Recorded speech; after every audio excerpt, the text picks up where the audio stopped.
Hello everyone, welcome to our channel concept से clear. तो हमारी कुछ प्रीवियस वीडियोस थी हो गई थी जो कि हमारी रैशनलाइजिंग द डिनोमिनेटर और भी और टाइप ऑफ क्वेश्चंस देखे हुए थे। बट आज हम उस टॉपिक से आगे बढ़ते हैं जिसमें कि हम लॉज ऑफ एक्सपोनेंट से रिलेटेड प्रॉब्लम्स देखते हैं और कुछ फॉर्मूलाज देखेंगे जिसका एप्लीकेशन भी हम करेंगे। So let's start our new exercise, laws of exponent. Size के कुछ क्वेश्चन करने से पहले सबसे पहले हमें जानना होगा what is meaning by exponent. What do mean by exponent? बेटा होता क्या है, suppose that let A is an real number and a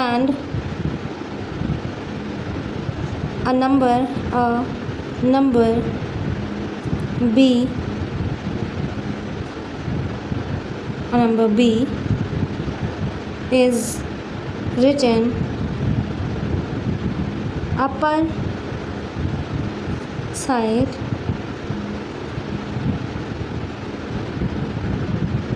over a, just like this, a to the a and b. Then this a is said to be base and this b part is said to be exponent. You can write here any number a and in place of b also, just like 3 to the power 5. So 5 is exponent and 3 is our base. ठीक है। सो exponent क्या होता है? Exponent जो होता है हमारा किसी भी नंबर के हेड के ऊपर लगने वाला कोई भी नंबर, ठीक है, जिसको जो कि डिनोट करता है बेस नंबर कितने बार मल्टीपल टाइम्स राइट लिखा हुआ है, ठीक है। Just like 3 to the power 5, और इसको पढ़ते क्या है? Power 5, power something any number. अगर यहाँ 3 होता है 3 तो पढ़ते 3 to the power 3 and 3 to the power 5, 3 to the power 4 and so on. इसका मतलब ये होता है 3 को मैंने 5 टाइम मल्टीप्लाई किया है, जस्ट लाइक दिस, ठीक है। तो ये हो गया एक्सपोनेंट। बट हमें क्या करना है? हमें पढ़ना है लॉज ऑफ एक्सपोनेंट। अब यहाँ पे क्योंकि हम लोग एल्जेब्रिक एक्सप्रेशन टाइप के क्वेश्चंस पढ़ रहे हैं, एल्जेब्रा है हमारे, और ये जो न्यूमेरिक पार्ट के एक्सपोनेंट थे वो हमारे प्रीवियस क्लासेस यानी 6, 7, 8 में आ चुके हैं, तो आप लोग वैसे भी पढ़ चुके होंगे, ठीक है। तो लॉज ऑफ एक्सपोनेंट कहता है, लॉ नंबर 1 हमारा कहता है if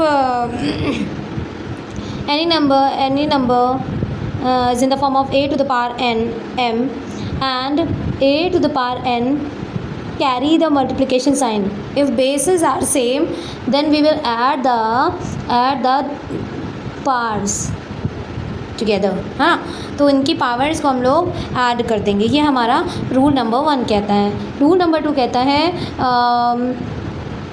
if any exponent or any expressions in the form of a to the power m upon a to the power n, then it will be represented as a to the power m minus n. Second हमारा ये हो गया। Next हमारा कहता है if any expression in the form of a to the power m to the power n, power के ऊपर भी पावर लगा है तो वो हो जाएगा a की पावर n इंटू m या m इंटू n, ठीक है। अच्छा, if any expression is in the form of a to the power minus 1 और a to the power minus n all, है ना, then we can write it is in the form of a to the power 1 upon a to the power n, ठीक है, just like this, okay। और if any expression is in the form of a to the power 0, then the value of these number will be 1, है ना। ऐसा कुछ हम अभी apply करेंगे हमारे क्वेश्चंस में। चलिए देखते हैं क्वेश्चंस। चलिए हम अपने एक्सरसाइज का फर्स्ट क्वेश्चन देखते हैं जो कि हमारे लॉज ऑफ एक्सपोनेंट के ऊपर भी बेस है, हाँ। तो हमारा क्वेश्चन कह रहा है 2 to the power 2/3 into 2 to the power 1/3। अब यहाँ पे हम लोग देख रहे हैं जैसे कि यहाँ पे 2 को हम लोग बेस मानेंगे और 2/3 को हम लोग एक्सपोनेंट मानेंगे। सिमिलरली यहाँ पे 2 हमारा बेस और 1/3 हमारा एक्सपोनेंट है, क्योंकि हमारा फर्स्ट लॉ कहता है a to the power m into a to the power n is equal to a to the power m plus n, ये कहता है, ठीक है। तो जब बेसिस हमारे सेम होंगे, when basis are same then will add the power together, ठीक है। 2 to the power 2/3 प्लस 1/3, ठीक है। 2 to the power सो यहाँ पे आप देखेंगे कि डिनोमिनेटर्स आर सेम, तो सेम ही रहेगा 2 + 1, तो यहाँ पे 2 टू द पावर 3/3, जो कि क्या हो गया 1, 2 की पावर 1, जिसको हम 2 ही लिख सकते हैं, दैट विल बी हमारा आंसर। सेम हमारा यहाँ पे भी हो जाएगा 7 की पावर 5/6 प्लस 2/3, ठीक है। 7 की पावर यहाँ पे डिनोमिनेटर्स हमारे सेम रहेंगे, तो ये हमारा 6 आ गया, ठीक है। 5 1 ज़र 5 एंड 3 2 ज़र 6, तो 2 से मल्टीप्लाई कराएंगे, तो 5 + 4 यानी आया क्या, आया ये 7 टू द पावर 9/6। 9/6 को 3/2 भी लिख सकते हैं, यानी आया क्या 7 टू द पावर 3/2, ठीक है। ओके, नेक्स्ट में अगर आप देखेंगे तो आपका ये रहेगा 125 टू द पावर 1/3। अब इसको कैसे हम लोग सॉल्व करेंगे? देखिए बेटा, ऐसा केस जब आता है तो आपको जब देख रहे हैं कि हमारा जो नंबर है वो आपका थोड़ा सा बेस हमारा ज़्यादा है, मीन्स बड़ा है, तो अगर आप इसको फैक्टराइज करके देखिए, पार के फॉर्म में लाई 125 to the power divisible by 5, so will get 25 and 5 and 5 1, so we can say that 125 can be written as 5 to the power 3 and to the power 1/3। अब यहाँ पे हमारा जो रूल नंबर 3 यानी लॉ नंबर 3 कह रहा था a to the power m to the power n is equal to a to the power m into n, ठीक है। तो 5 की power 3 n to the power 3 1/3, तो 5 की power 3 multiplied by 1/3, 3 will be cancelled out, तो 5 to the power 1, so 5 will be our answer।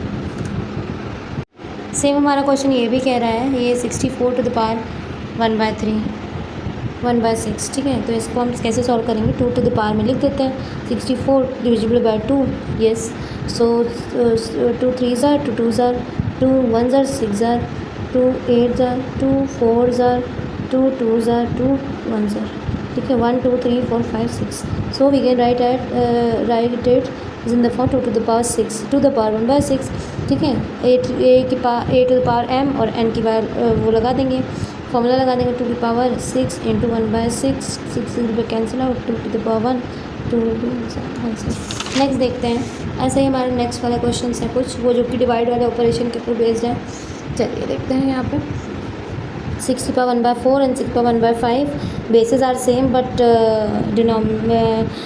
here the division operation has applied here, so we will do a to the power m upon a to the power n is equal to a to the m minus n, ठीक है।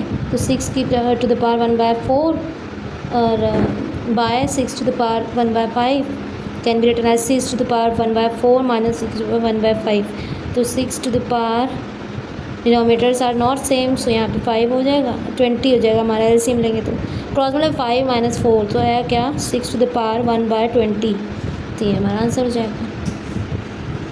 ऐसे ही हमारे ये आपका SW है, ये अपने आप से करेंगे आप, सेम क्वेश्चन है। ऐसे ही आपका ये क्वेश्चन देख लेते हैं, 3 थ्रू पावर, यहाँ पे पहले फॉर्मूला देखिए, पावर के ऊपर पावर लगाए, यानी ये हमारा a की power m to the power n हो जाएगा, a to the power m into n हो जाए का फॉर्मूला लग रहा है। 3 टू द पावर 4 और बराबर 1/4, 4 भी कैंसिल आउट, तो 3 टू द पावर 1 यानी 3 विल बी हमारा answer.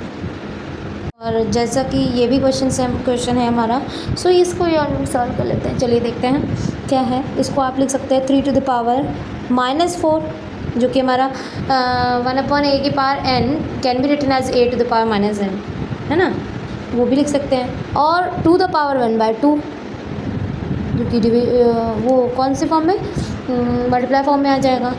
2 and 4 will be cancel और 2 विल बी रिमेनिंग, है ना। 3 to the power -2 and it can be written as 1/3 to the power 2 which is 1/9, that will be our answer. ये हमारे कुछ questions थे next exercise के, और अगर आपको ये क्वेश्चंस का मेथड समझ में आया हो, so please like share and subscribe my channel. Thank you so much. आज के लिए इतना ही रखते हैं।